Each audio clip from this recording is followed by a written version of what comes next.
So what are the ways forward? To be clear, what the goal is to get more people through higher education and to have the option of getting a BA available more broadly across income levels and race in America.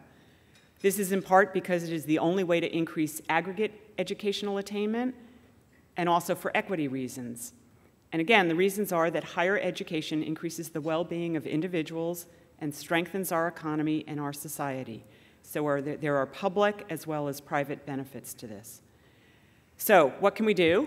Option one, we could allocate more public resources to higher education. Seems pretty straightforward, but at the moment it seems unlikely, so I think I'll move on to option two. Option two, realistically, families are going to be asked to bear more of the costs of higher education for their children, rather than taxpayers. Since many of the benefits are private, in fact, some personal investment makes sense. But then we need to worry about families who don't have the resources to make these investments, even though they'd like to. And here, federal loan programs are important, and I see several important issues. First, all the worry about loan burdens is in fact misleading and a bit worrying. The data suggests that those who earned a BA in 2011-12, 60% had debt, and the average was $26,500.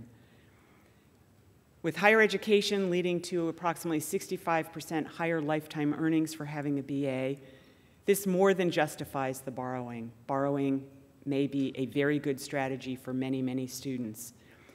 And the stories about terrible impacts of debt are not going to dissuade higher income students or students with educated parents from attending, but it may in fact keep exactly those families who should borrow to invest in their children's education from doing so.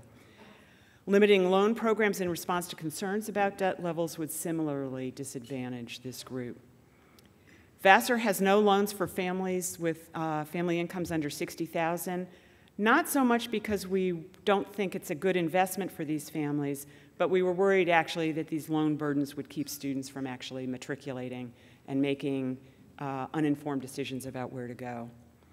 All right, option three, while it's unlikely that significant increases in public resources will be available, existing resources could be reallocated to improve outcomes. And this seems like a more likely outcome. Historically, the public sector has transferred resources to higher education through a variety of channels: grants, subsidized loans, special tax treatment, appropriations, leaving decisions in many cases to the institutions of higher education on how to use these resources. With greater unhappiness on the part of the public and policymakers with outcomes in higher education, more focused targeting of this public support is one option. And this would be much preferable to actually cutting back on public support. Schools can also just do it, and foundations can support our doing so, as the Jack Kent Cook Prize has done.